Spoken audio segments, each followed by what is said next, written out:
Anyway, Jesus ends that part of his dialogue with them by saying, just to recap, animosity, which is against love and false doctrines, that's the yeast to which he is referring.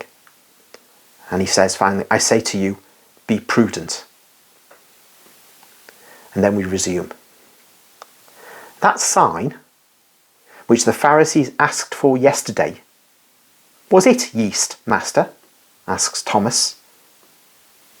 It was yeast and poison.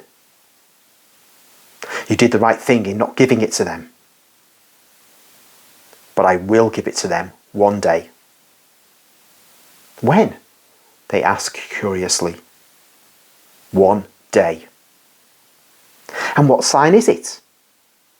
Are you not telling even us, your apostles?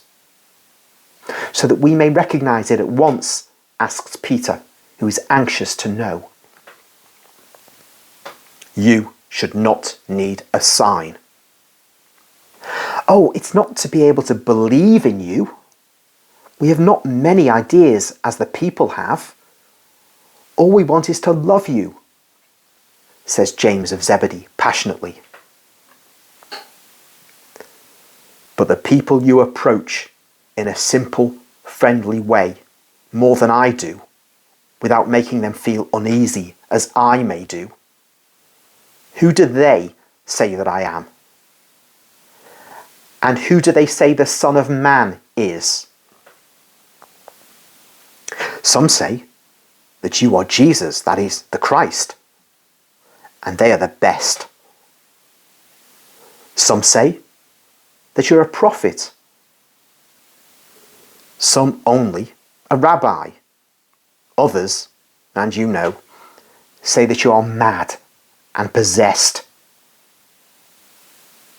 But some call you by the same name that you use, and they say, Son of Man. And some say, says Bartholomew, that is not possible, because the Son of Man is a different thing.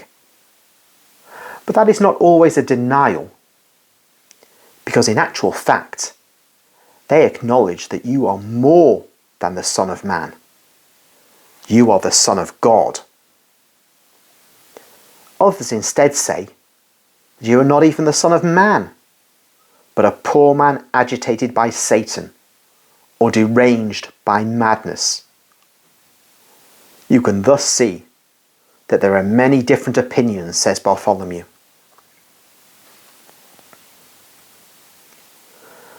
What is the Son of Man, therefore, according to the people? Asks Jesus. He is a man, says Bartholomew, in whom there are all the most beautiful virtues of men. A man gifted with all the requisites of intelligence, wisdom, grace, which we think were in Adam, to which some add the gift of not having to die. You know that there is already a rumour that John the Baptist is not dead. They say that he was only carried elsewhere by angels, and that Herod, and above all Herodias, to prevent people from saying that they had been defeated by God, killed a servant, had him beheaded, and then showed his mutilated body, saying it was the corpse of the Baptist. People say so many things. So many think that the Son of Man is either Jeremiah or Elijah or one of the prophets or the Baptist who was gifted with grace and wisdom and said that he was the precursor of the Christ. Christ, the anointed of God, the Son of Man, a great man, born of man. Some cannot admit, or do not want to admit, that God has sent his Son to the earth. You said so yesterday. Only those will believe who are convinced of the infinite goodness of God. Israel believes more in God's severity than in his goodness, says Bartholomew again. Just a pause there. We have all this questioning about who the Son of Man is and different opinions. But it shows something. The phrase Son of Man is of deep significance. And this is the position of the Gospel writers. Some liberal scholars would say, well, it's not of great meaning. It's just a son of a man, just a human being. But if we read in the book of Daniel, chapter 7, the Son of Man is more than that. He is brought before the Ancient of Days.